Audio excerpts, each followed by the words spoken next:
without further ado, I think we'll get started with the next session. There you go, proper height adjustment. Okay, well, it's my pleasure to introduce to you your moderator, which will be for this session will be Dr. Jennifer Rabin. She's currently an associate at the Strategic Initiatives, associate in Strategic Initiatives at the CIHR Institute of Infection and Immunity in Quebec City. Dr. Rabin received her Bachelor's of Science in Biochemistry from the University of Waterloo. She then pursued her PhD in Experimental Medicine at McGill. She has extensive expertise working in the private, government, and academic sector as well. So currently, she's doing a research by coordinating basically. She has done research by coordinating clinical trials in oncology at the Clinical Research Unit of the Jewish General Hospital in Montreal. And now she's basically at CIHR and has taken the lead on several initiatives in the CIHR III, including the Pandemic Preparedness Strategic Research Initiative and the Hepatitis C Research Initiative. So put your hands together for Jennifer Rabin. Bon, merci Alex et merci à la communauté des organisateurs de m'inviter ici aujourd'hui. Je vais continuer en anglais parce que c'est ma langue maternelle et je fais moins des erreurs en anglais. So as you can probably tell from my biography, healthcare and health services research is not my area of expertise. I work primarily right now in the research funding area. So anyone with questions about that can consult me during the networking period at the end of the meeting if you'd like.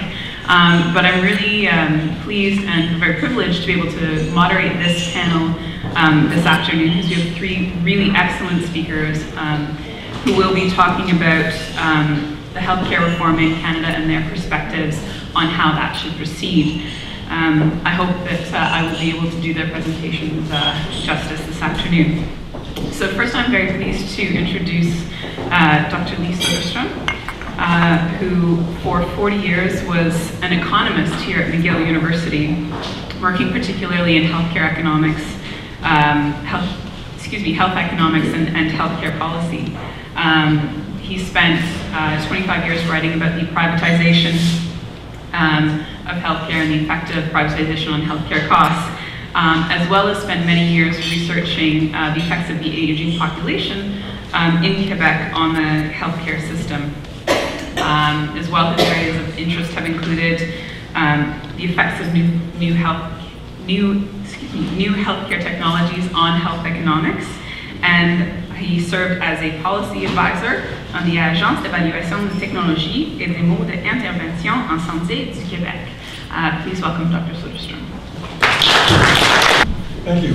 It's a pleasure to spend an hour and a half talking about healthcare research. And what I'd like to do today is to talk about three themes that I think are important, which have emerged from a great deal of healthcare research done here in Quebec and elsewhere.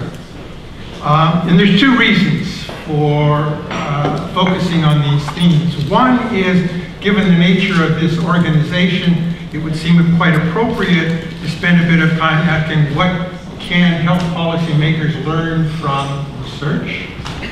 And secondly, I think that the research that lies behind these three themes is both well-founded and important for health policy, so that people interested in health policy should be well aware of this research.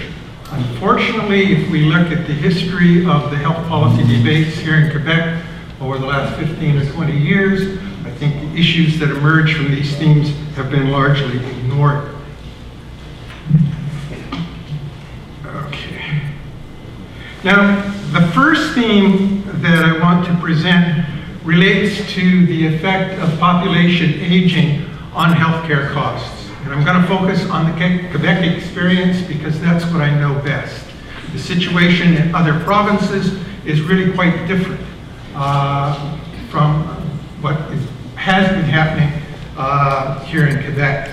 So the theme here is that the effect on health costs of the aging of the Quebec population during the next 20 years should be smaller than is commonly imagined. What do I have in mind here? It's certainly true that the proportion of the Quebec population that is over 65 is going to increase in the coming years. And a number of people have taken this data and jumped to the conclusion that as a result, healthcare costs are going to go up at a much higher rate in the coming years. But, and this is where the research comes in, demographic research indicates that population aging is not something new in Quebec. The fact is that aging has been going on for 40 years in this province, since 1971. And according to the available demographic projections, there will only be a small increase in the rate of aging in the next 20 years in comparison to the last 20 years. As one friend put it, there's nothing new that is really happening here in this dossier. As a result, aging should cause only a small increase in the rate of growth of healthcare costs in the future relative to the past.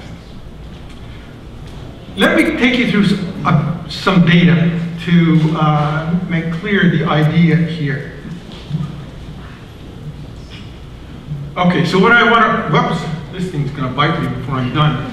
What I want to look at is the average annual rate of increase in aging. What this refers to is the average annual rate of growth of the population 65 and over.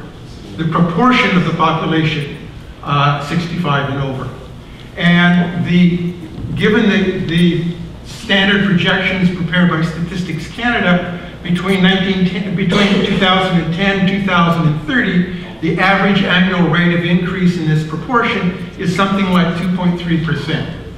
Now, if you interpret those numbers in exactly the fashion that most of this demographic data has been interpreted in discussions of health costs here in the province, you would conclude that that number means that health costs in the next 20 years will be 2.3% higher each year as a result of the aging population. That conclusion, however, would be correct only if there had been no aging occurring in the province prior to 2010. But that's not true, because over the preceding 40 years, aging has been occurring, and the average annual rate of increase in aging was something like 2.1%. So that the future pace of aging is only slightly larger than the rate of aging in the past. That means that the effect of aging in the future on the rate of increase of future healthcare costs is only going to be very small.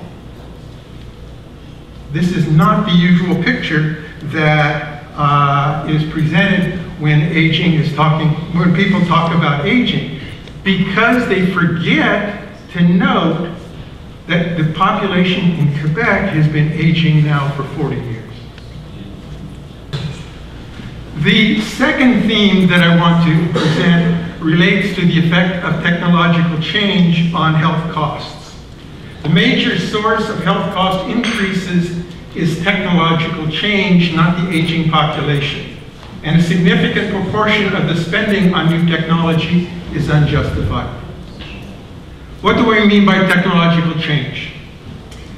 It refers to the use of new tests, procedures, and drugs. New services to deal with itchy left elbow. It also involves the use of new ways of using old tests, procedures, and drugs to deal with health problems. Fairly broad definition of what we mean by technological change. Now, there is a massive research, Quebec, rest of Canada, the US, Europe, which shows that during the past 30 years, technological change has been the main cost driver, excluding the effects of population growth and inflation. Technological change has been the main cost driver.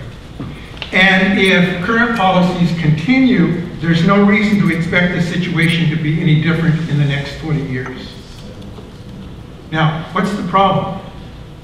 The problem here is that a significant portion of the spending on this new technology does not seem to be money well spent, judging from the life histories of many of the new technologies that have been introduced over the last 30 or 40 years.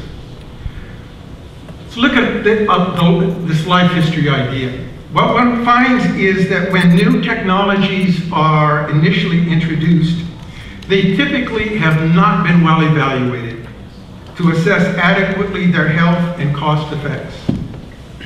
As a result, when they are introduced, there really is much uncertainty about whether these new technologies yield health benefits that can justify their costs. Now, with the passage of time, once these technologies are first introduced, some of them are evaluated. And when these evaluations are completed, the results typically are quite mixed. For some of the technologies, the health benefits prove to be important, no question about that. But for many of them, the health benefits prove to have been greatly exaggerated when the technologies were first introduced. It's a situation where the health benefits are not great enough to justify the costs involved. Perhaps I can sort of illustrate this idea with one example. Population screening for various types of cancers.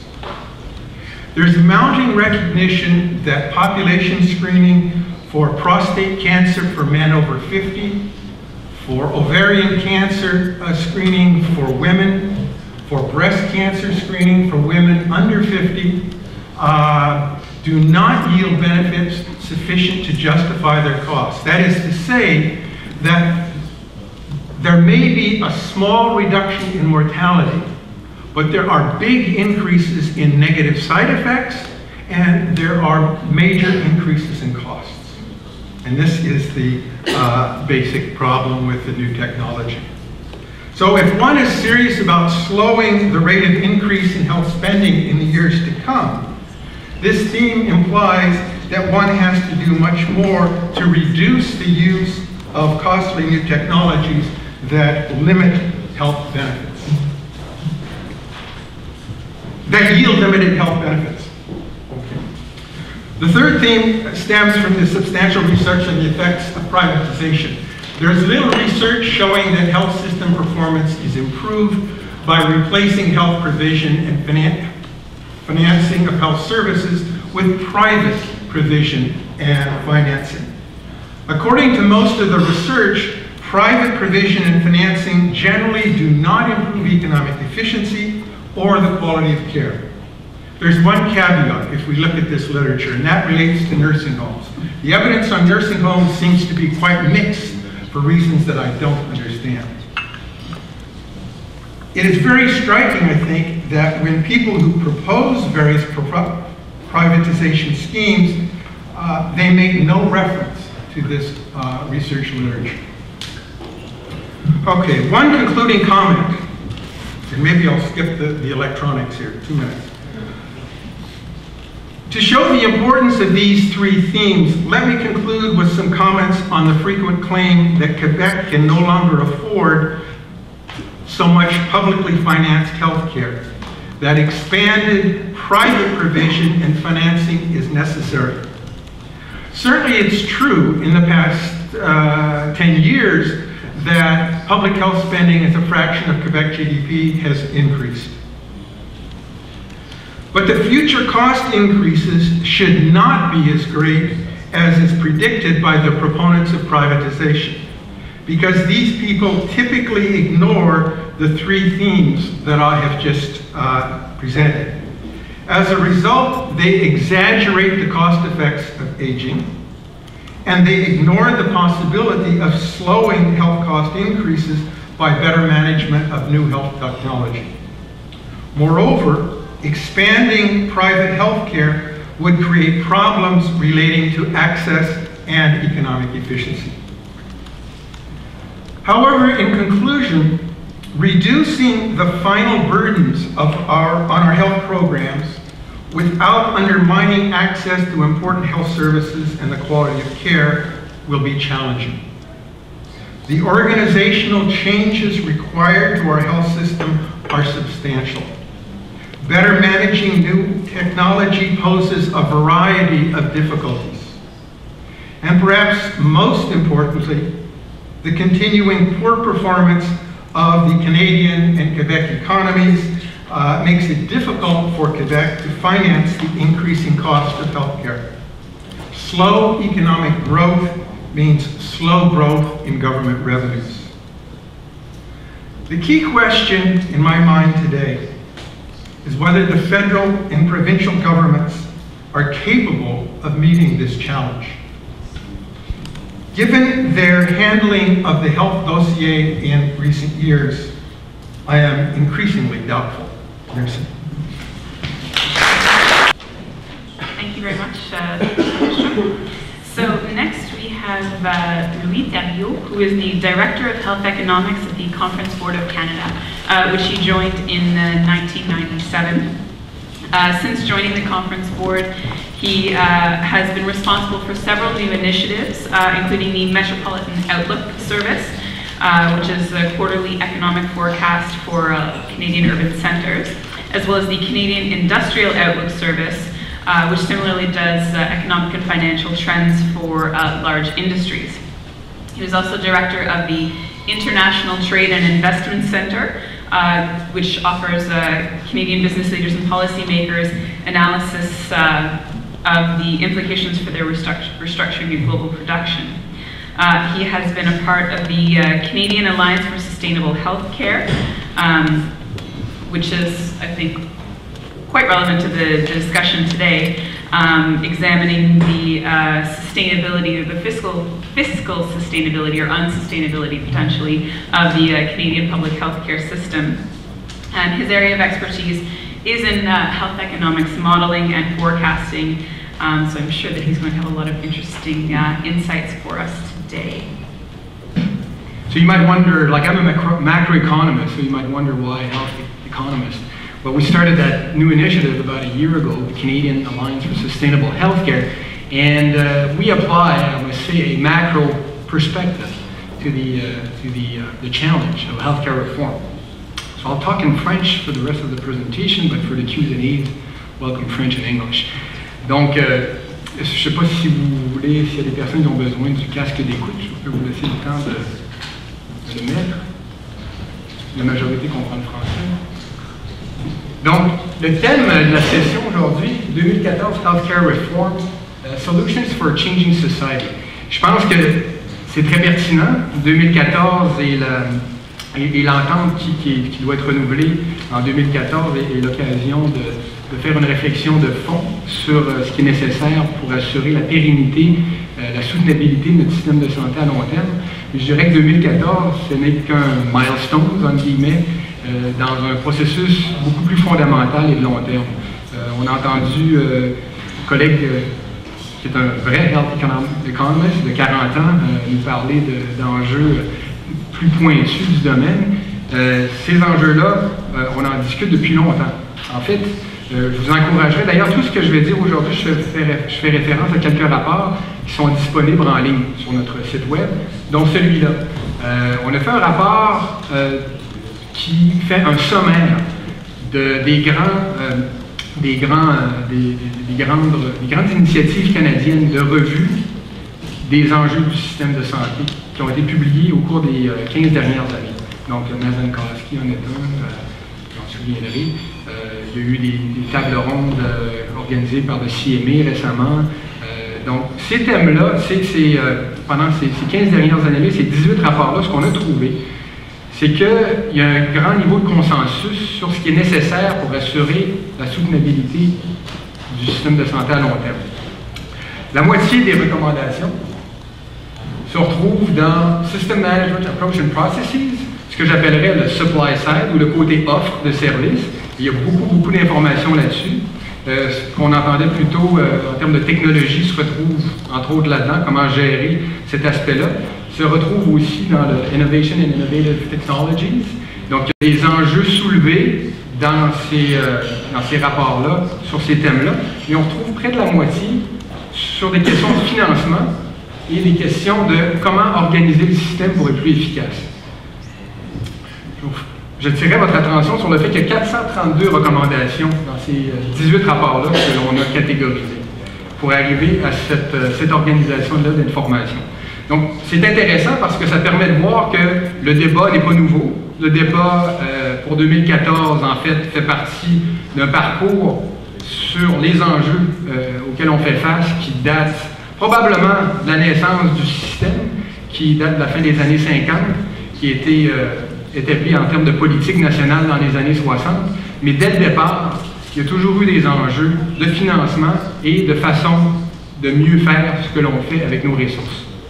La grande question, puis j'abonde dans le sens de ce qu'on a dit plus tôt aujourd'hui, le vieillissement, ce n'est pas en soi le seul problème. C'est un enjeu. Il y a une croissance quand même du vieillissement. En fait, on estime, puis on a publié pour l'Ontario ce que ça impliquait, entre autres, le vieillissement de la population en Ontario, et on l'a fait pour le Québec aussi. Et sur les 20 prochaines années, l'augmentation de 0,2% par année du vieillissement, dont on a entendu parler plus tôt, contribue à peu près à 1 à 1,2% de croissance dans les dépenses de santé totales. Donc, sur une croissance, si on compare aux dernières années, la croissance dans la santé est de 6 à 8%. Ce n'est pas la majorité de la croissance qui est attribuable au vieillissement, c'est vrai. Le grand enjeu, je pense que c'est l'enjeu qui a été soulevé à la fin, c'est que notre potentiel de croissance économique, donc de création de richesses à moyen terme et à long terme, il est hypothéqué par notre faible croissance démographique. Donc, le vieillissement de population a un effet indirect en toute proportion gardée, en réduisant la croissance de la main-d'œuvre. La croissance de la main-d'œuvre a un effet direct sur la création de richesses en termes de potentiel de PIB. Donc, c'est là où, si on a une croissance économique plus faible, notre assiette fiscale ou notre croissance des revenus gouvernementaux est moins importante. L'autre élément au niveau du financement qui est important de se souvenir, c'est qu'on est rendu à peu près à, en fait au Québec, c'est au-dessus de 40% des dépenses, 40% des dépenses en santé correspondent à 40% des revenus gouvernementaux. Pour l'Ontario, c'est autour de 44%. Quand on va dans l'Ouest, c'est moins. Quand on va dans les Maritimes, c'est un peu plus. Donc, dans l'ensemble, on est au-delà de 40% des dépenses en santé. Les dépenses en santé correspondent à 40% des revenus totaux des gouvernements. Et l'enjeu avec ça, en soi, on pourrait dire que c'est pas grave. Si collectivement, on décide qu'on met autant de ressources dans la santé, ça va. Le problème, c'est qu'on commence à avoir des problèmes à financer d'autres programmes fondamentaux, dont l'éducation. Je vous encourage à regarder le budget du gouvernement de l'Ontario l'année passée, qui est en situation budgétaire sévère à l'heure actuelle, et la même dynamique s'applique pour le Québec à brève échéance. Notre position fiscale à court terme est meilleure au Québec, mais pour ce qui est du moyen terme, en fait, c'est encore moins intéressant que ce qu'on voit en Ontario. Et pour vous mettre en perspective les enjeux dont l'Ontario fait face, auxquels l'Ontario fait face, je vous encourage à voir un rapport que nous, on a publié sur l'impact, entre autres, des dépenses de la santé, mais de l'ensemble des programmes sociaux sur les budgets, sur le budget provincial ontarien. Donc, ça met en perspective le Burning Platform, comme je dirais, c'est que si on veut collectivement continuer à s'offrir des services de qualité, bien, il y a des réformes fondamentales, des gains d'efficacité dans le système que l'on doit commencer à revoir de façon plus systématique. Donc, de quoi on parle quand on parle de soutenabilité ou durabilité ou de sustainability du secteur de la santé? Et la nouvelle initiative du Conference Board, le Canadian Alliance for Sustainable Healthcare, donc l'Alliance canadienne pour des soins de santé durables, une des premières questions, c'est de dire, bon, on voit par les 18 rapports, les 432 recommandations, la fragmentation des différentes recommandations dans différentes sphères d'activité, qu'il y a beaucoup d'éléments possibles pour une réforme de la santé. Ce que l'on sait moins, c'est comment ces éléments-là, à la pièce, peuvent vraiment améliorer ou changer le bilan dans son ensemble. Pourquoi on améliorerait l'efficacité ou la façon dont on gère les tests, par exemple? Pourquoi on limiterait ou on encouragerait la pénétration de nouveaux médicaments qui sont au stade de la commercialisation? Pourquoi on reverrait nos modes de financement? Pourquoi on devrait exclure ou ne pas exclure le secteur privé dans l'équation? Puis quel rôle pourrait jouer le secteur privé sans que ce soit nécessairement au détriment de l'ensemble du système? Est-ce qu'il y a des façons de le faire? Puis je vous dirais que si on prend l'exemple, on prend souvent l'exemple des États-Unis comme comparateur, comme élément de comparaison, mais en Europe, il y a des modèles très diversifiés qui peuvent nous inspirer. Il y a plusieurs exemples à ce chapitre-là.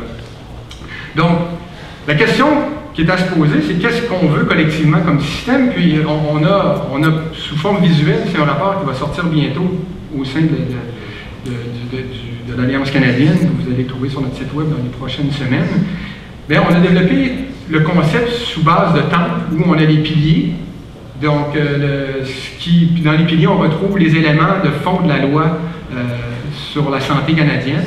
Donc, l'accès universel qui doit être maintenu à tout prix. Mais il y a des éléments de est-ce que les soins prodigués sont appropriés? Est-ce que ce qu'on offre comme soins c'est approprié? Est-ce qu'on a la meilleure valeur pour les investissements qu'on fait dans le système? Et est-ce qu'on fait un suivi des investissements qu'on fait pour voir si c'est vraiment rentable? Est-ce qu'on répartit nos ressources aux bons endroits? Donc, c'est des éléments de fond. Et après ça, il y a les différents piliers. Et là, dans les piliers, on inclut plusieurs dimensions qui sont nécessaires dans une réflexion sur la réforme des soins de santé. Ça passe par la prévention. Il y a des éléments de prévention et de politique publique qui s'inscrivent dans une logique de moyen et de long terme. Mais je dirais que dans certains cas, c'est du court terme aussi. Si on parle des facteurs de risque comme l'obésité chez les enfants, ces tendances qu'on observe maintenant. Il y a des initiatives et des efforts qui pourraient être mis qui auraient des bénéfices à court terme, sur un horizon 3 à 5 ans. Je prends cet horizon-là comme court terme. Et au niveau des structures, c'est le deuxième élément, le deuxième pilier. Le troisième, c'est au niveau du financement. Tout le côté, on peut penser que le service public est financé par le public, et puis je le crois, le système dans son ensemble devrait rester public, mais est-ce qu'il y a des rôles pour le privé ou des incitatifs pour les médecins dans la forme de rémunération? Est-ce qu'il y a un rôle pour les compagnies d'assurance?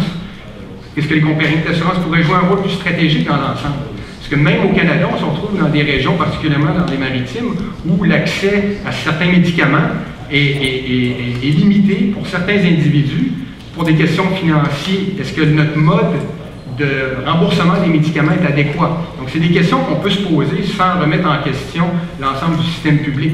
Donc, en fait, l'idée dans tout ça, c'est qu'il n'y a pas l'approche dogmatique en disant, une telle avenue est complètement rejetée par rapport à une autre.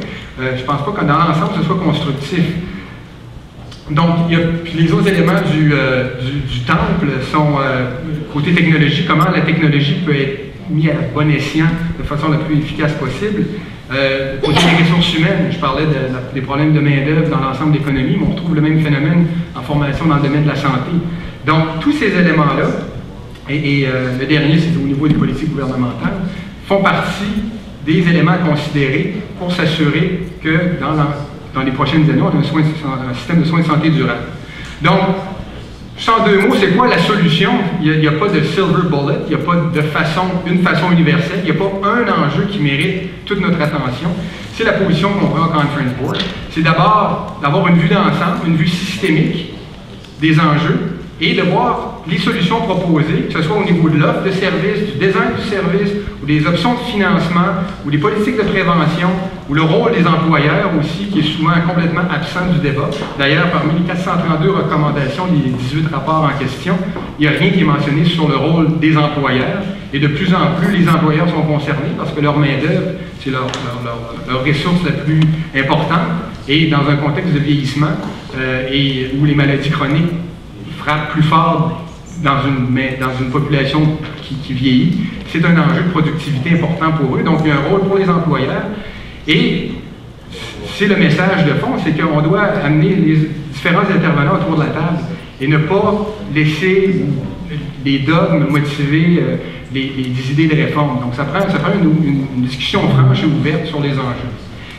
C'est très complexe, c'est une industrie extrêmement complexe, la santé. Donc, d'identifier les politiques, les stratégies qui nous permettent d'assurer une transformation à long terme et soutenable, qui va amener un système soutenable. C'est le défi. Donc, nous, on est un joueur, mais ce que je veux laisser comme message, c'est que l'ensemble des joueurs qui traitent les questions de réforme de santé devraient avoir cette perspective systémique-là, non dogmatique, et de voir comment ce qui est proposé dans leur champ d'intérêt s'inscrit dans une logique d'ensemble pour assurer la pérennité du système. Est-ce que c'est important? Est-ce que c'est secondaire? Est-ce que ça joue à court terme? Est-ce que ça joue à moyen terme? Je pense que comme décideur et comme employeur, on doit répondre à ces questions-là pour savoir si vraiment les efforts, là où on les déploie, amènent le meilleur rendement. Donc, comme je l'ai indiqué, nous, notre perspective est large. Moi, comme économiste et macroéconomiste, on a une base d'analyse quantitative. Puis quand on arrive dans le domaine des prévisions, parce que là, c'est un grand enjeu, c'est regarder au niveau des finances publiques sur un horizon prévisionnel, qu'est-ce que ça veut dire, ces éléments de réforme-là? Ben, c'est là, nous, où on concentre nos énergies. Et comme je l'ai dit, on est un joueur, un petit joueur dans l'ensemble, des joueurs qui ont des opinions sur l'importance de réforme dans le système. Et je pense que dans l'ensemble, 2014 est probablement une bonne excuse pour justement avoir une revue plus systémique des propositions qui sont faites, sans exclure nécessairement a priori une option par rapport à une autre. Donc, I'll leave it at that for now, and I'll be welcoming your questions in a few minutes. Thank you.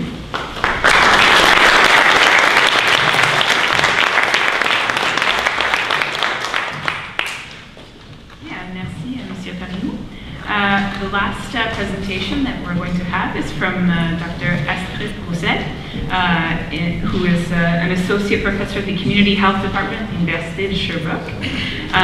Dr. Roussel is also the holder of the Canada Research Chair in Evaluation and Healthcare System Improvement, jointly supported by CHR and the Fonds de Recherche en Santé du Québec, which has a different acronym now, I know, but her research focuses on the innovative approaches to the organization of frontline health services, as well as the integration of healthcare access, and public health interventions. She has been at the University of Sherbrooke since 2010 and holds a PhD in health administration from the Université de Montréal, and completed her postdoctoral training here at McGill University. So welcome, Dr. Roussel. Hello everyone, I'm very pleased to be here with you today. I have a message to the translator. I will speak in French and usually I speak really rapidly. So if it's too quick for you, please ask people to raise their hands. So I will try to slow down. And if anyone else needs a headset, we have plenty outside. Bon alors, on m'a invité aujourd'hui pour vous donner en quelques minutes, au départ c'était 5 minutes, ensuite 10 minutes, ma vision du système de santé pour 2014 et la suite. Okay? Donc aujourd'hui, je vais vous on va parler de quelques constats sur le fonctionnement de notre système de santé. Je vais vous présenter un espoir aussi, parce que vous verrez que les constats ne sont pas toujours très optimistes. Et puis surtout quelques actions. Qu'est-ce qu'on devrait entreprendre pour améliorer notre système de santé pour qu'il réponde adéquatement aux besoins de notre population dans un avenir prochain. D'abord les constats. Okay? Globalement, avons-nous un bon système de santé? Si on me posait cette question, je répondrais oui. Okay? Globalement, on a un système de santé qui fonctionne bien. Mais c'est un système de santé qui est mis sous pression actuellement. Il y a plusieurs pressions qui menacent éventuellement sa viabilité et sa pérennité à long terme. Okay? Et il est important qu'on réponde à ces pressions-là. Parmi les pressions, il y a l'augmentation des coûts du système de santé. Actuellement, on dépense à peu près 12% de notre richesse collective pour le système de santé, dont un tiers proviennent sont des dépenses privées, okay, sont du financement privé. Donc quand on dit qu'on a au Québec, au Canada, un système public de santé, on n'est pas complètement dans le vrai. Okay? Il faut garder en tête qu'un tiers des dépenses de santé sont des dépenses privées. Quand on regarde les dépenses, que ce soit en richesse collective ou en per capita, les dépenses totales de santé augmentent. Okay? Quand on regarde combien on paie nos ressources, quand on se compare aux autres pays, aux autres pays qui ont aussi des systèmes de santé, on se rend compte qu'on paye cher nos ressources de santé. On paye cher nos médecins, nos infirmières, nos autres professionnels. Quand on regarde le nombre de ressources qu'on a, la quantité de ressources humaines, les lits d'hôpitaux, on se rend compte qu'on a peu de ressources pour notre système de santé. Quand on regarde maintenant les activités qui sont fournies par ces ressources, le nombre d'activités par médecin, par spécialiste, par généraliste, on se rend compte qu'avec le temps, on paye de plus en plus cher nos ressources, mais qu'il y a de moins en moins de services fournis. Okay? Donc, la conclusion de tout ça, là, de cette bulle d'augmentation des coûts, c'est que finalement, on paye de plus en plus cher pour de moins en moins. On a de moins en moins de services. La deuxième pression importante, la question d'accès et d'accessibilité. Il serait faux de dire qu'on n'a pas de problème dans le système de santé. Il y a des problèmes d'accès. Des problèmes d'accès à la première ligne, des problèmes d'accès aux services spécialisés, des problèmes d'accès aux services diagnostiques. Il y a aussi des problèmes d'accès pour certains groupes de la population. Il y a des populations qui sont marginalisées, les populations toxicomanes, les populations qui vivent avec des problèmes de santé mentale, les populations qui vivent dans des situations de grande pauvreté. Même si on a un système de santé pour tous, ça n'est pas le même système pour tous. La question de la privatisation passive du système de santé. De plus en plus, on observe des pressions de groupes d'intérêt pour privatiser le système de santé. On essaie de craquer le système universel, de profiter des zones grises dans les lois pour introduire un système privé. Qu'est-ce que ça fait, ça? Ça fragilise notre système universel. Ça crée à court terme des problèmes d'équité d'accès. Et ça crée à court terme, mais à moyen terme et à plus long terme, des pressions sur la disponibilité des ressources pour le système public. On vient menacer la pérennité du système universel de santé, le système public, en introduisant une privatisation passive. Le fardeau de la maladie. Vous voyez que j'ai mis un petit nuage là. Et puis je suis tout à fait d'accord avec vous, Professor Soderstrom. I was really happy to hear you on that subject. On entend d'habitude que le vieillissement est une menace pour le système de santé. C'est pas vrai. Okay? Les gens actuellement arrivent à l'âge de la retraite en bien meilleure santé qu'ils n'arrivaient il y a quelques années. Okay? C'est pas le vieillissement qui crée la pression sur les coûts du système de santé. C'est la façon dont on va prendre en charge les personnes âgées qui vont être malades. Okay? Et ça, c'est une question plus importante. Et j'aimerais amener votre attention particulièrement sur les soins en fin de vie. On se rend compte qu'il y a une intensification de l'utilisation des ressources dans les dernières semaines ou dans les derniers mois de vie. Okay? On va tous mourir un jour. C'est la seule chose dont on est sûr aujourd'hui. Okay? C'est le jour de notre naissance, ça a été la seule certitude avec laquelle on est né. Okay? Réfléchissez à comment vous aimeriez approcher la période de la mort. Okay? Est-ce dans les hôpitaux à bénéficier des dernières nouvelles technologies ou est-ce bien entouré, bien accompagné dans votre environnement proche? La dernière pression, les nouvelles technologies. Là, il y a comme deux thèmes. Il y a le thème des médicaments et il y a le thème des nouveaux appareils qu'on introduit dans les hôpitaux. Les médicaments représentent 15% de notre dépense de santé. Okay? Il faut qu'on soit en mesure de contrôler à la fois les nouveaux médicaments qui rentrent sur le marché, qu'on soit capable de contrôler l'introduction de cette nouvelle technologie. La deuxième question, c'est la question de l'introduction des nouveaux appareils. Okay? C'est toujours bien d'avoir des nouveaux appareils, mais Lily Soderstrom vient d'en parler, c'est quelque chose qu'on souhaite souvent introduire. Mais quand on introduit une nouvelle technologie, souvent, les études montrent qu'il serait intéressant de l'introduire si on retire une autre technologie. Les études qui sont là, c'est des évaluations économiques qui travaillent sur l'efficience où on compare des technologies. Dans les faits, quand on introduit une nouvelle technologie, on ne retire pas l'ancienne technologie existante. Okay? Donc on ne fait qu'ajouter des ressources dans le système de santé et augmenter l'utilisation qu'on fait des ressources du système de santé, ce qui en bout de ligne coûte plus cher. Donc plusieurs pressions, plusieurs constats. Donc oui, un système de santé globalement bon, mais des pressions importantes. Maintenant, passons à l'espoir. Il y a de l'espoir, on connaît la solution. Okay. On sait quoi faire. La question n'est pas là. Il y a énormément de recherches qui a été faite sur les caractéristiques des systèmes de santé performants. Okay. Quand on pose la question qu'est-ce qu'on devrait faire, on sait ce qu'on devrait faire. Okay. D'abord, un système public et universel. C'est la seule façon d'avoir un système qui soit efficient et de qualité pour tous. Deuxièmement, des soins de santé de première ligne de proximité. Mais ce que ça veut dire, c'est pas un médecin de famille pour tous, comme on l'a entendu pendant la campagne ici. C'est pas la même chose des soins de première ligne et un médecin de première ligne. Il faut qu'on ait des organisations qui soient responsables de la santé de la population de leur territoire, qui offrent des services 24 heures, 7 jours sur 7. Il faut qu'on réfléchisse aux étendues de pratique. Les services peuvent être offerts par des infirmières, par des sages-femmes. Il faut réfléchir au rôle et aux fonctions des différents professionnels. Il faut aussi que ces services de première ligne soient connectés avec les services diagnostiques, avec les services spécialisés. Et qu'on renverse la tendance de former des spécialistes aux dépens des omnipraticiens. Il nous faut plus d'omnipraticiens, moins de spécialistes. Il faut agir en prévention. Troisième élément, agir sur la dispensation. Il faut qu'on mette en place des systèmes d'information.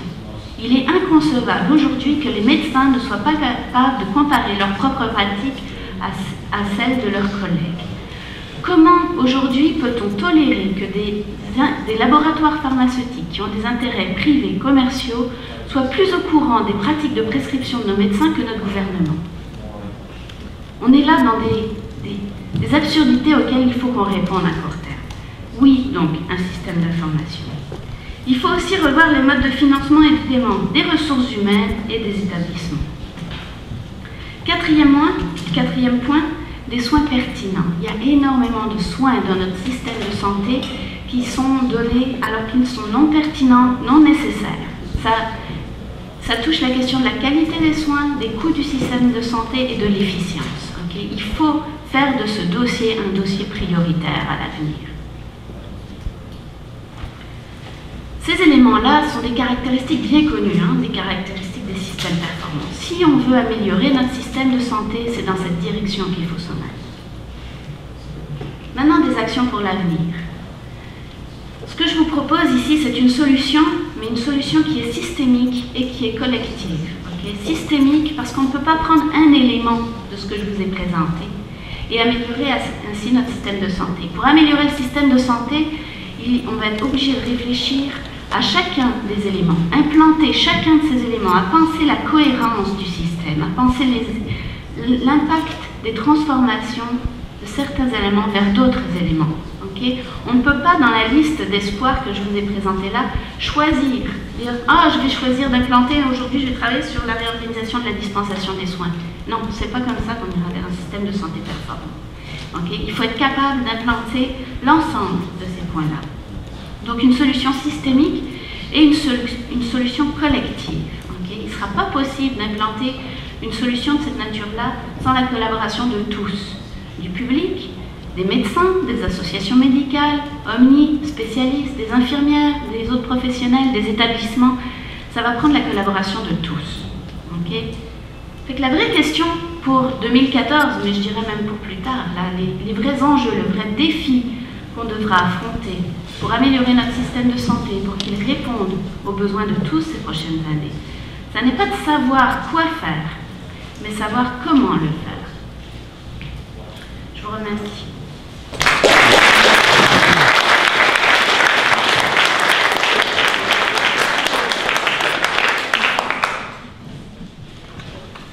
Thank you very much, Dr. Clousset. I'd like to invite the other two speakers to join me up at the table. I'll get the ball rolling just by asking a few questions here, and I might direct the questions to a specific panelist, but everyone is welcome to answer and elaborate, because I noticed there was a not overlap necessarily, but definitely some common themes between the three presentations that we saw this afternoon. So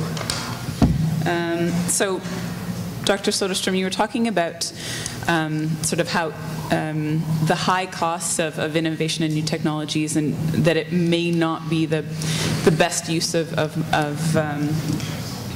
funds, or that they're not necessarily as effective as they were hoping to be.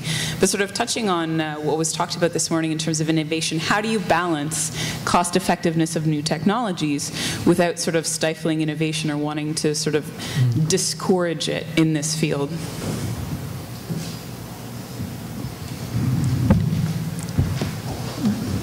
Are we okay? The proper management of new technology is very complex. And one dimension of it is how do you better control the new technology without totally stifling innovation. I think I would back up, though, at this point and say that I think it's far more important to recognize the problem than to worry too much about stifling innovation, because my perception is that today most people do not understand that there are serious problems with the rate of technical change that is taking place.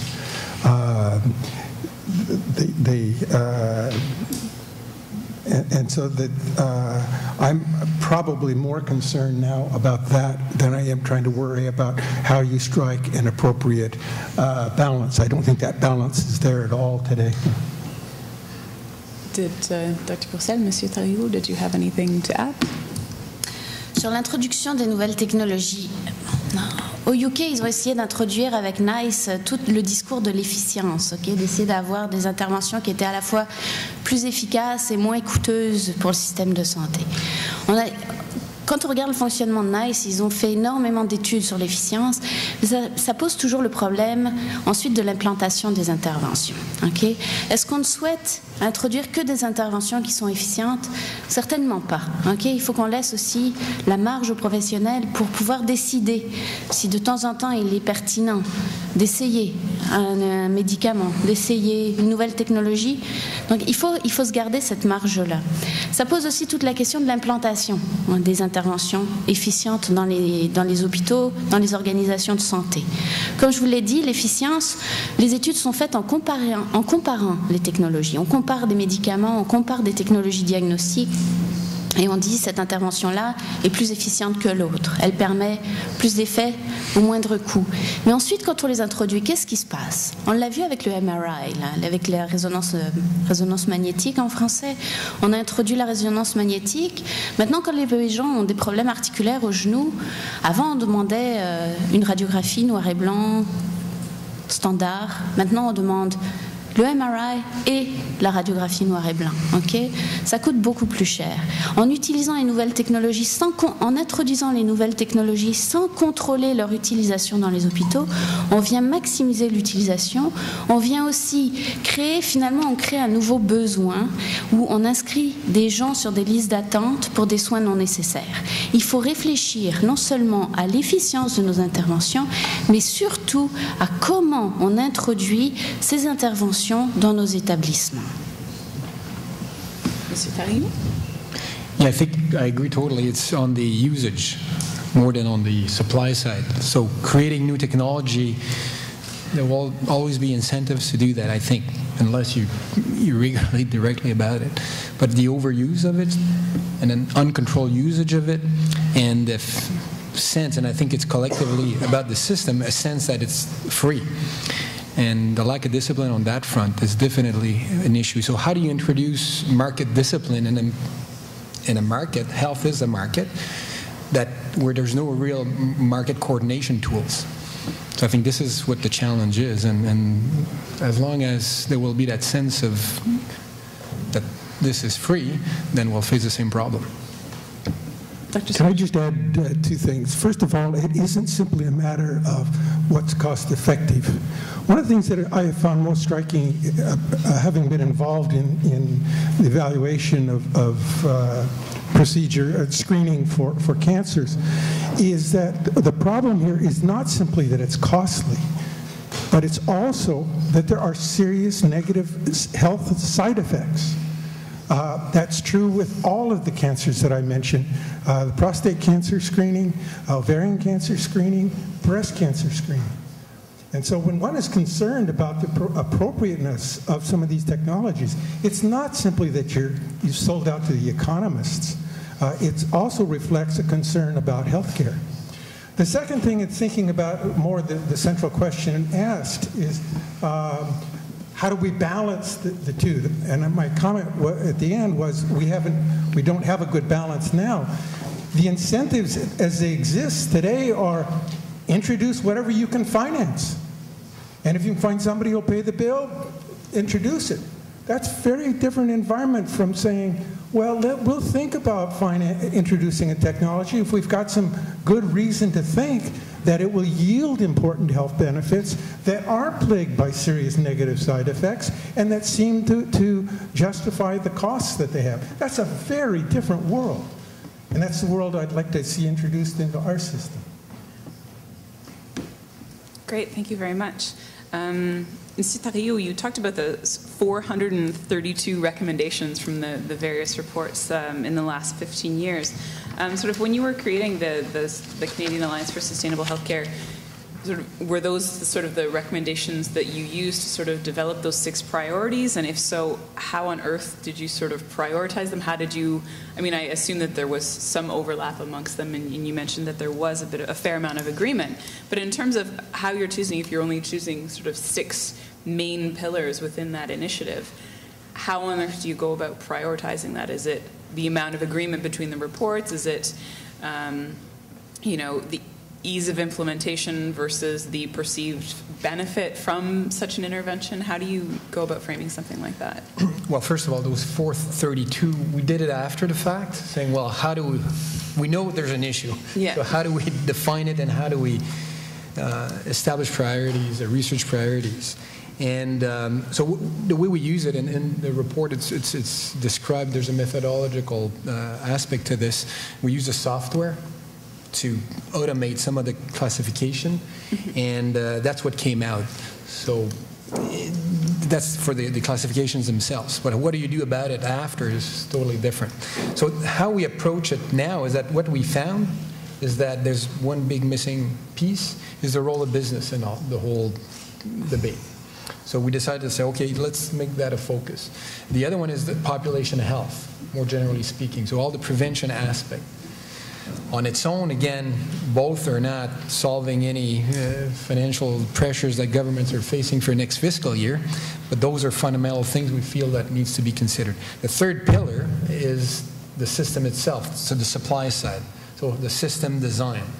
So without deciding up front what are the priorities, we say, well, those are the research areas where we'd like to focus on, and then the initiative is over 5 years. So the hope is that there'll be a sense of priority coming out as we conduct more research on those themes, knowing that they're like fundamental to the system. And as part of that, there's like cross-cutting themes that I didn't talk about, and they go from bioethics to governance to the human capital, the innovation aspect, financing. These other themes, there's 8 of them. And so it's a kind of a matrix. So up front, again, it's not deciding which one we should focus on, but then after, once we do the analysis, the research, we want to come out with a series of priorities around it. Okay. Can I make another cranky comment? Absolutely. I guess the question I ask is, why do the research?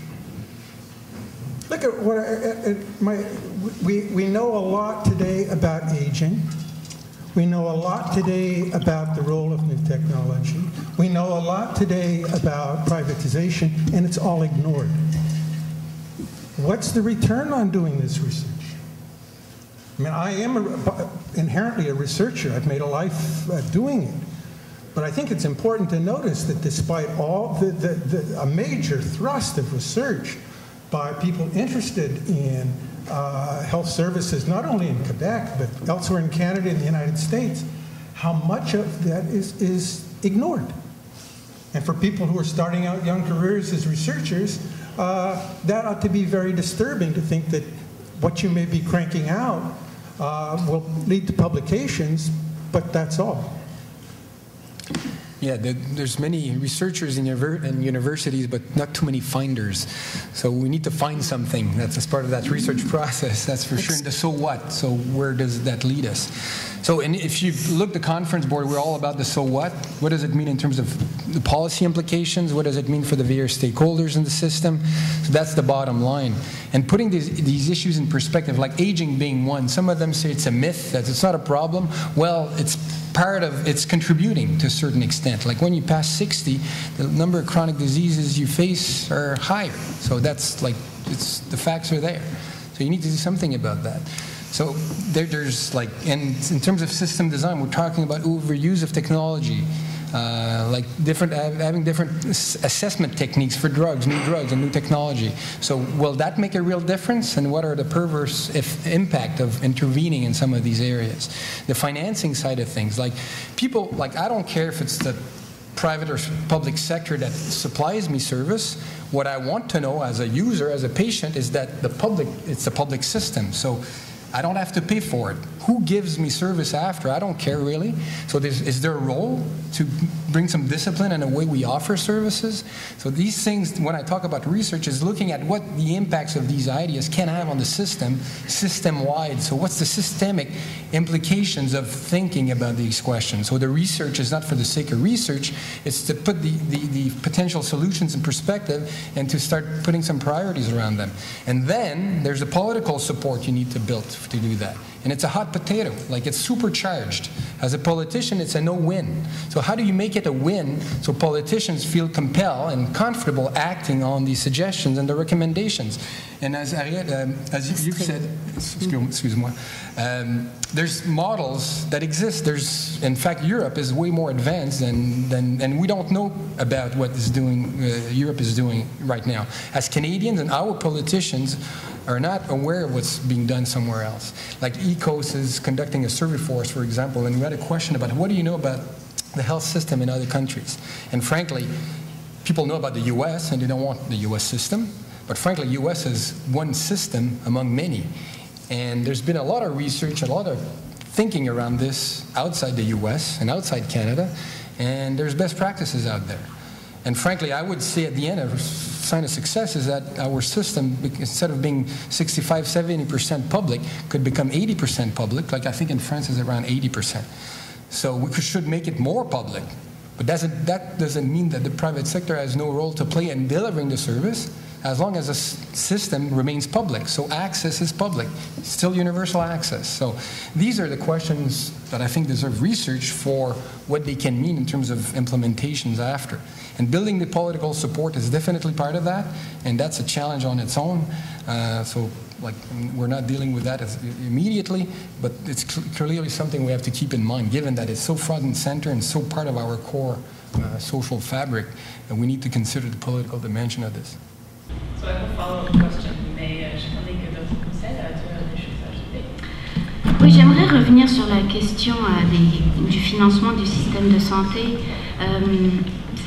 Louis, je suis désolée, mais on this question of healthcare system organization, we are researchers, but we have found the solution. Okay, we are also finders. The knowledge is here. Okay, the question now is how to put this knowledge into action. Sur la question du financement du système de santé, okay, j'aimerais revenir sur toute la question des enjeux financiers et de la privatisation.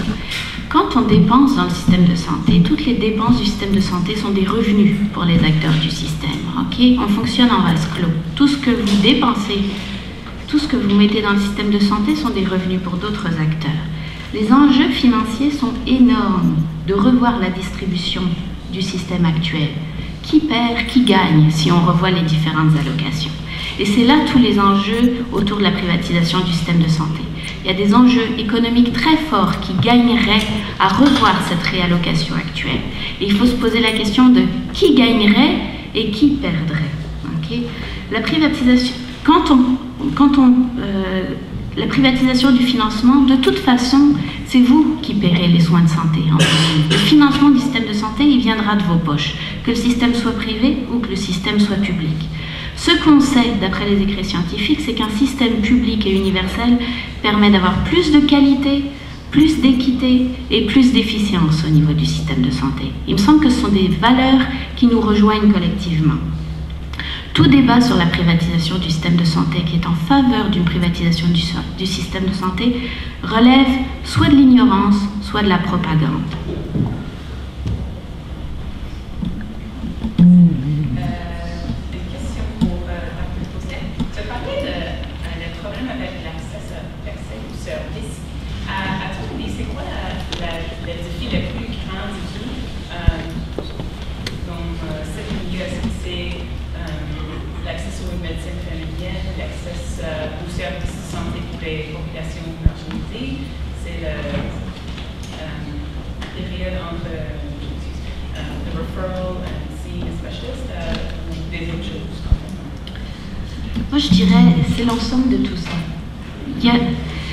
Non, on ne peut pas prioriser l'accès à la première ligne et dire c'est ça qui est plus prioritaire quand on sait que des gens qui sont toxicomanes, diagnostiqués avec l'hépatite C, n'ont pas accès aux soins spécialisés. On ne peut pas privilégier les accès à services de première ligne quand on sait qu'il y a des listes d'attente pour des services diagnostiques. Moi, j'ai du mal à prioriser des clientèles. Pourquoi certaines personnes auraient-elles plus droit aux soins que d'autres personnes? Par contre, je pense qu'il y a une solution.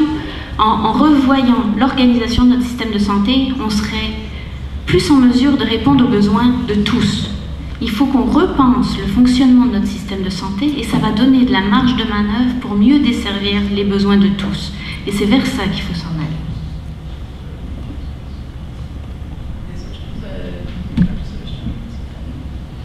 Okay, at this point, I think we'll open the floor to questions. So if you have a question, please come to the middle of the room and use the microphone.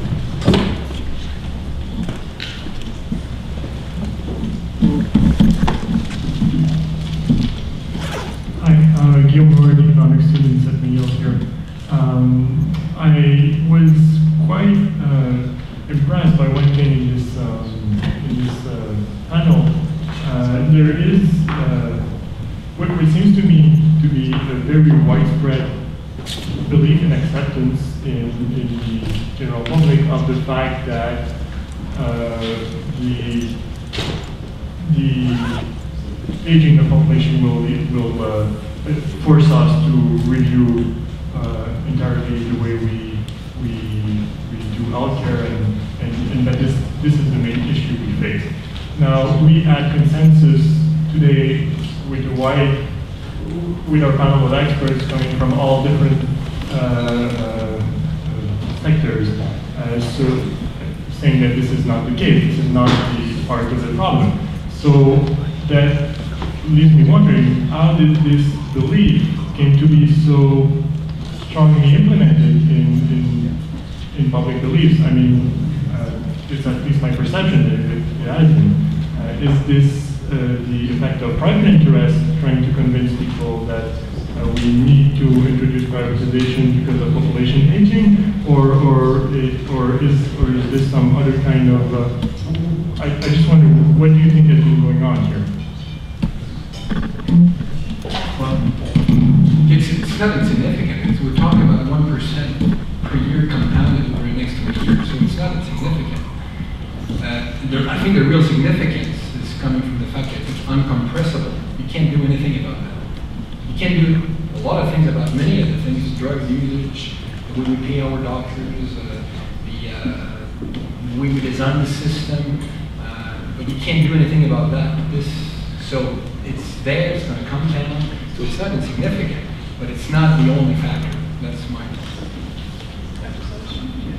I think you're picking up on two problems here. Let me say that there are two problems. One is the effect of aging on cost.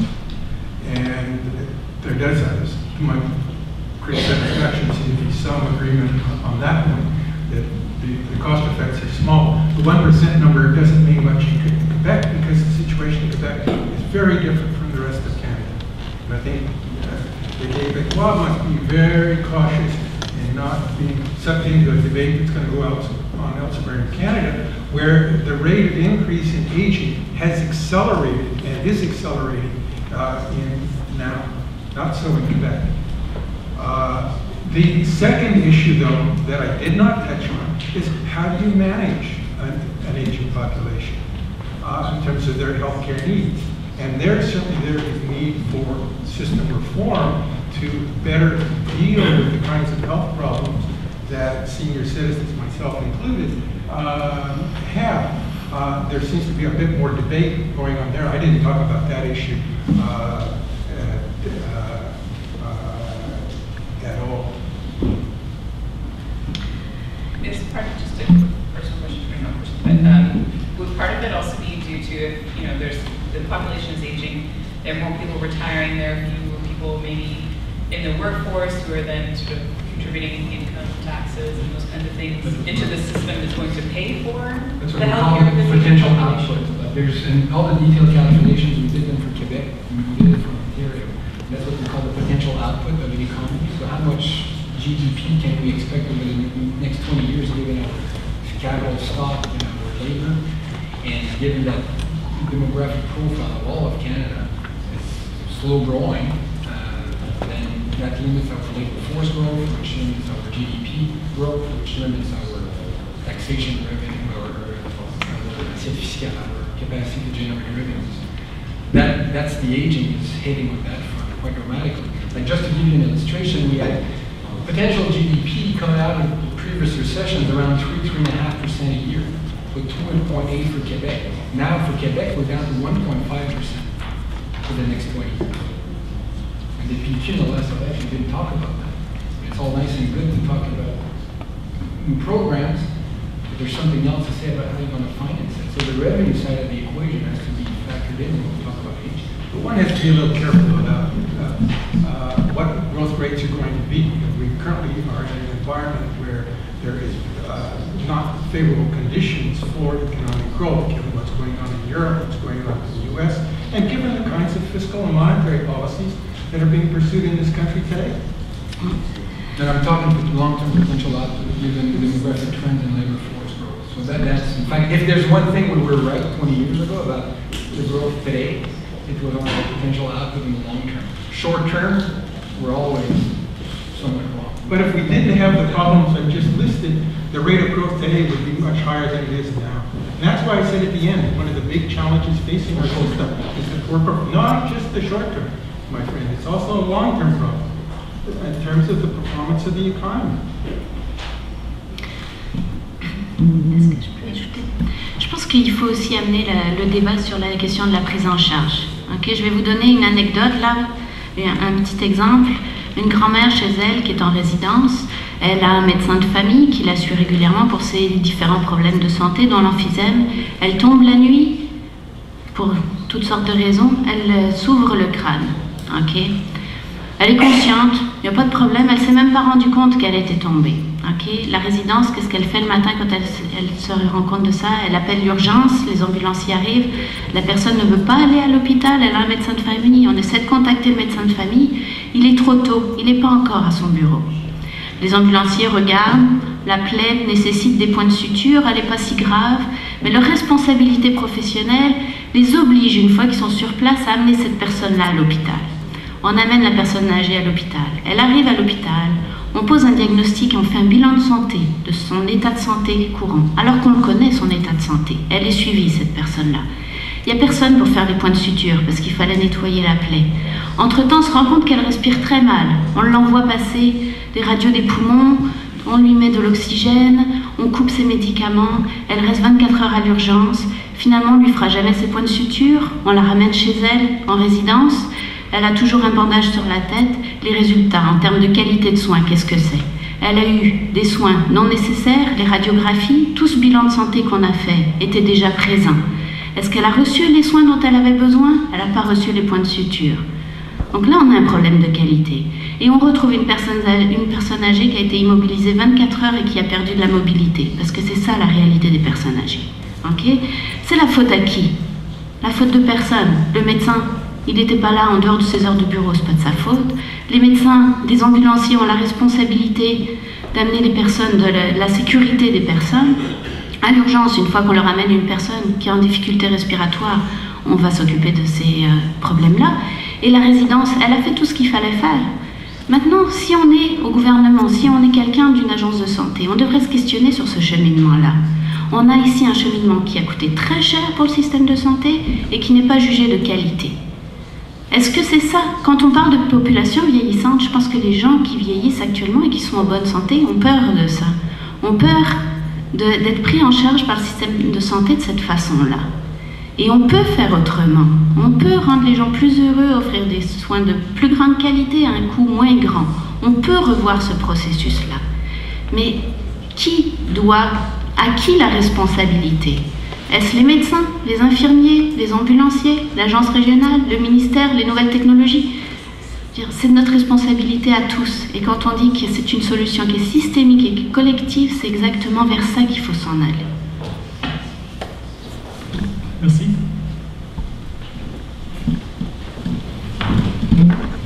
Hi, I need some introduction. My name is Maureen Liu, and I'm the NDP Member of Parliament for Fédéral-Ville.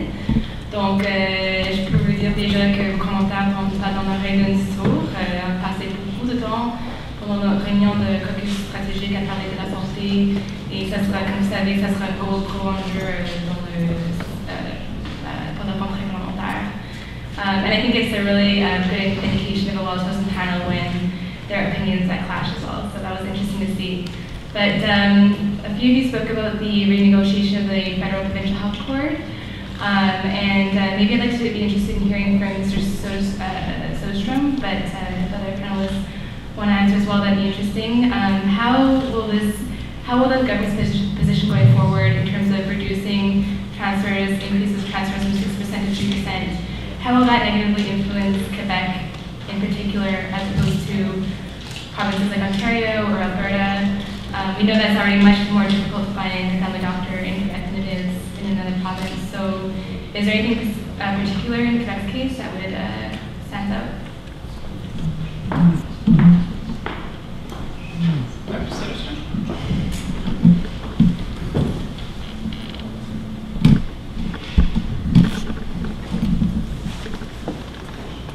If you want to get together your thoughts, you can. La question des transferts. La question des transferts. Il y a un excellent article de Bob Evans qui est sorti dans Health Policy, je pense il y a quelques semaines ou quelques mois, je vous référerai à cet article-là, moi je pourrais juste mal le vulgariser. Je pense que tout le monde s'attendait à ce qu'il y ait une réduction des transferts fédéraux et il y a eu comme une forme de soulagement que finalement ce soit pas renégocié tout de suite. Les sommes ont été reconduites. Je pense que les gouvernements provinciaux ont été soulagés de ne pas avoir rediscuté sur les obligations auxquelles ils étaient tenus. Et vous pourrez lire cet article de Bob Evans où finalement il est profondément déprimé. Il espérait que ces renégociations sur les transferts fédéraux auraient été l'occasion de réaffirmer l'importance des 5 principes de la loi sur la santé et sur la loi canadienne sur l'assurance maladie. Et que finalement le fait qu'il n'y ait pas eu de négociation n'a pas ouvert le débat et a laissé libre cours aux provinces comme le Québec qui ouvrent la porte à la privatisation du système de santé. Et je vous référerai à cet article-là, il est absolument excellent, parfaitement déprimant, mais ça vaut la peine parfois de se tenir au courant.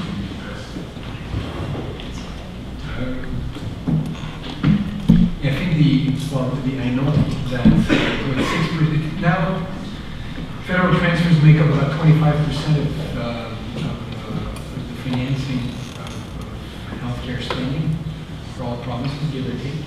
So we're talking about a quarter of the whole financing. It's a big chunk of money. 6% is guaranteed up until 2017, and after that, GDP, nominal GDP. Let's say 2% plus 1.5%. It will be between around 4% a year after that. And if you look at the past 15 years, we were around between 6 and 8% per year. So just to answer the question, it will have an impact. It will have an impact, and going beyond that, there's, well, Edwin's point is around the role of the federal government in the whole healthcare system. It's a provincial responsibility, but there's some core principles that need to be respected. So personally, I think it's a good thing that the ones that are supplying services get together and start thinking more creatively about the system. And I think one of the initiatives that Rahul put together or put forward with his colleague from PEI was around the drugs How do we, for bulk purchasing, is there ways to benefit from economies of scales? Can that logic be applied to other things? Maybe. That said, it opens the door to will the discipline and fundamental dimensions of Canada's Health Act be respected in that context? If the federal government steps out, then it doesn't have any say in terms of the way it's delivered. And I think the federal government has still a role in terms of establishing the broad parameters that the provinces have to operate. So it's kind of there's a good thing about as part of that, but I think there's core principles around governance that needs to be considered, and that hasn't been discussed at all. So there's that core nut that still needs to be not cracked, but this issue that needs to be discussed. I'll come back. My mind was elsewhere, sorry. I tend to agree with what Mr. Thériault has just said about the division of powers being important. And what is important from a federal perspective is the Canada Health Act to be properly enforced, which it isn't. And the second is that the federal government provide reasonable support for healthcare, particularly in trying times, such as we're going through at the present time. But to show that I'm not hung up on things that I've said 10 minutes ago, I also think the federal government has a role to play in the kinds of issues that you've mentioned in the research field. Provide research to help us better identify and then implement the ideas to deal with some of these problems.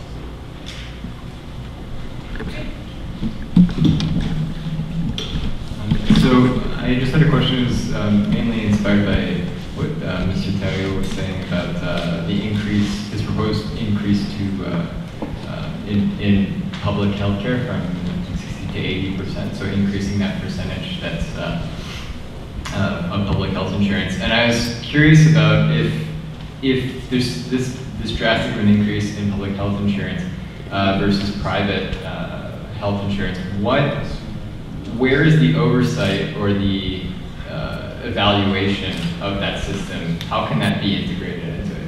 And is there a role for the private sector to have that sort of maybe an objectivity of sorts, to be able to evaluate the management and the implementation, where it seems like a lot of that money is lost in the healthcare system, the implementation. I implement electronic medical record in GMS in Montreal and Quebec, the MOXIE project. Anyway, but so I see the effects of that firsthand, how you lose a lot of resources in the implementation, navigating the bureaucracy, and just curious if you had any insight on that. But that's exactly the point that I was making. Raising the private sector, I don't see the system as being private. I think the universal access to the public system is core. But whoever offers the service, like as a patient, we don't care about that really. But if the private sector can bring some discipline in the way the service is delivered within the public system, I think in the long run we can increase the amount or the percentage of the whole system that's paid by the public. Right now we're around 68, 70%. I think that could go higher as we make some efficiency gains in the system. That's the point. But from the public perspective, from the patient perspective, there's that core principle that the system has to be universal, accessible, and public. The way you deliver is an entirely different question. And that's a good example. Electronic health records. Like this is the basic things that should be implemented to improve the efficiency of the flow of information in the system. The doctor should be able to access the file of their patients, whether they're in one hospital or the other. Like you should be able to assess the complementarity of different medications. But there's an inherent problem in that when EMRs first came on the scene in Quebec, there were 30 different vendors of EMRs for all of Quebec. So you get this, and none of them talk to each other because they're all made by different vendors. So you have this inherent problem that the records aren't being shared, and you're increasing that bureaucratic hole of money. So I mean, how do you streamline that and still have it critical to find the best, to critically evaluate which one is the best system? I think there's good, I think it's in the Netherlands, they have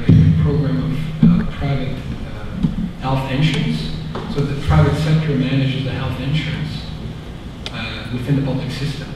So in fact, there's more coverage of all kinds of services as part of, and there's efficiency gains within the insurance business, but the regulations they have to follow is extremely tight.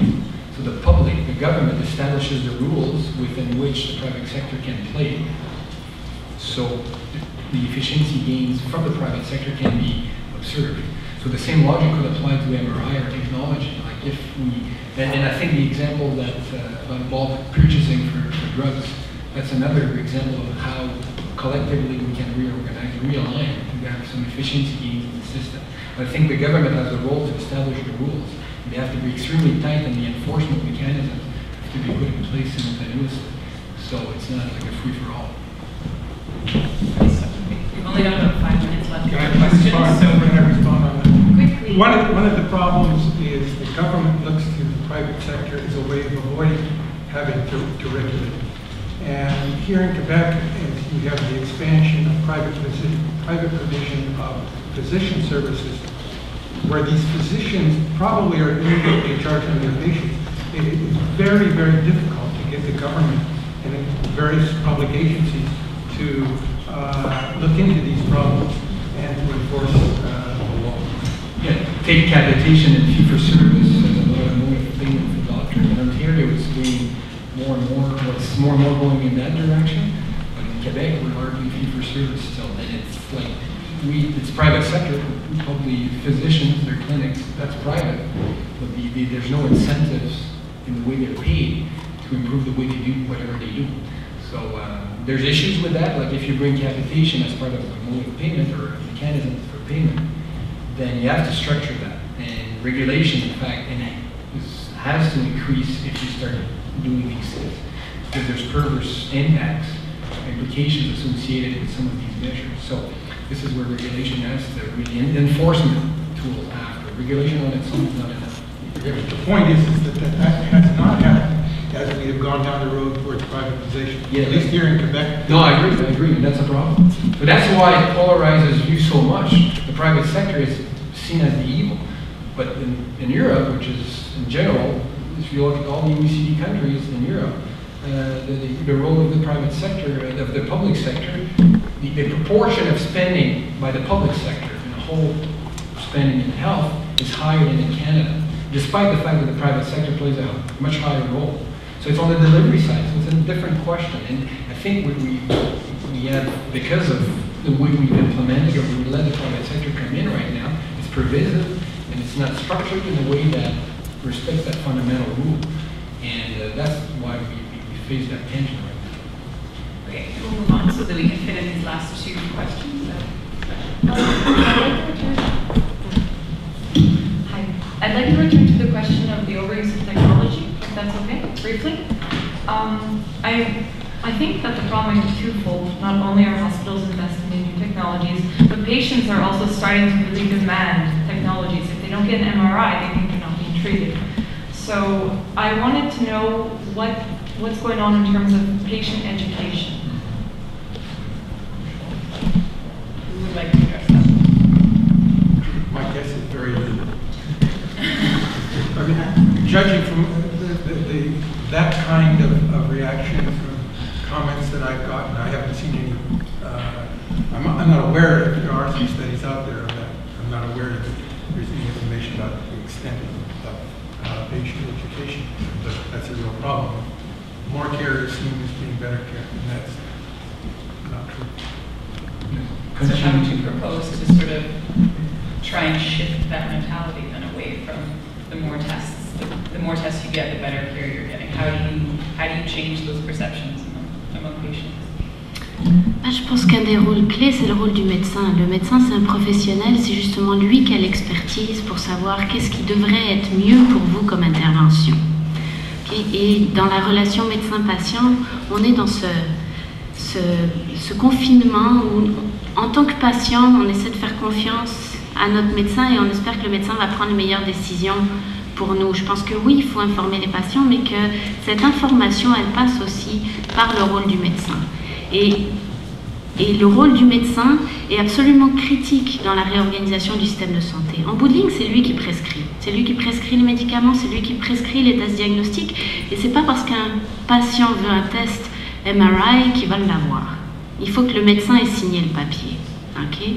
Et là, il y a quelque chose d'important. Il y a quelque chose qui se fait dans différents pays, en Nouvelle-Zélande, en Australie, et ça se fait en Colombie-Britannique de plus en plus, puis ils ont commencé à le faire en Ontario, quelque chose qui s'appelle le priority setting, où on analyse les études d'évaluation des agences d'évaluation des technologies dans le cadre des institutions avec des représentants de médecins, de façon à transformer la pratique médicale et à changer aussi la façon dont les médecins vont prescrire, la façon dont les médecins vont concevoir les maladies qu'ils traitent et vont concevoir les soins pour leurs patients.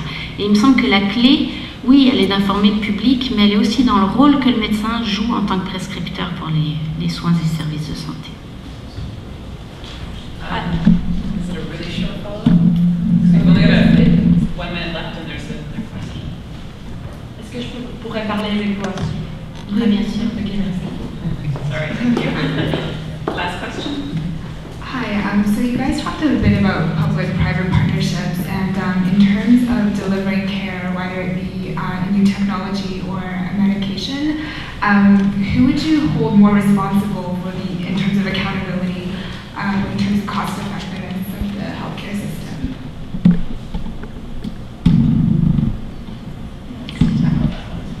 I didn't know it. I'm not sure I got your question. In terms of accountability, with private-public partnerships, like a pharmaceutical company linking up with medical professionals in order to promote a drug or a new technology, in terms of how that is regulated, I'd be curious to know if you have any suggestions how we could better regulate that and who should be held accountable for it. Écoutez, je ne sais pas si je vais bien répondre à votre question parce que je ne suis pas sûre de l'avoir bien comprise, je suis désolée. Moi je pense qu'il y a une clé qui passe par la formation qu'on donne aussi aux médecins sur leur propre pratique. Actuellement, ils pratiquent en vase clos. On regarde les médecins de famille par exemple, c'est une médecine de plus en plus complexe. On veut tous avoir accès à des services de première ligne, mais les médecins de famille ont les clientèles qui sont probablement les plus compliquées, les plus complexes, les plus diverses. Okay? On dit que les résidents ne choisissent pas cette spécialité-là parce qu'ils se sentent insécures face à leurs patients. Et en même temps, on n'a aucun système d'information qui leur permettrait de juste savoir comment eux pratiquent comparé à leurs collègues. L'idée, c'est pas forcément de les pointer, de dire vous pratiquez mal, mais juste de donner cette information pour orienter la pratique. Okay? Il y a des choses, il y a des mécanismes qu'on peut introduire comme ça. L'idée, c'est pas de culpabiliser les gens ou de leur dire vous pratiquez mal, mais d'introduire une réflexion sur la pratique. Actuellement, les seuls qui ont une information sur la pratique de prescription des médecins, ce sont les laboratoires pharmaceutiques et ils ont des représentants qui sont dans les hôpitaux, sur les étages pour influencer les prescriptions de médicaments ultra performants. C'est pas correct. On parle et on n'a aucun mécanisme au niveau du système d'assurance publique pour éviter ça. On ne fait rien. Et c'est collectivement, on va payer pour la qualité des services, pour les coûts du système, alors qu'on n'a pas de façon d'attraper la pratique. Une des façons qui est faite aux États-Unis, c'est d'avoir un contrôle, de revoir je dirais pas le mode de rémunération, mais le mode de financement des médecins. Actuellement, les médecins sont payés par la RAMQ indépendamment de l'établissement où ils pratiquent. Il faut recréer un lien entre le médecin et son établissement de pratique et il faut être en mesure d'introduire des systèmes d'information qui permettent aux gestionnaires et aux médecins d'avoir un regard sur ce qui se passe dans l'établissement.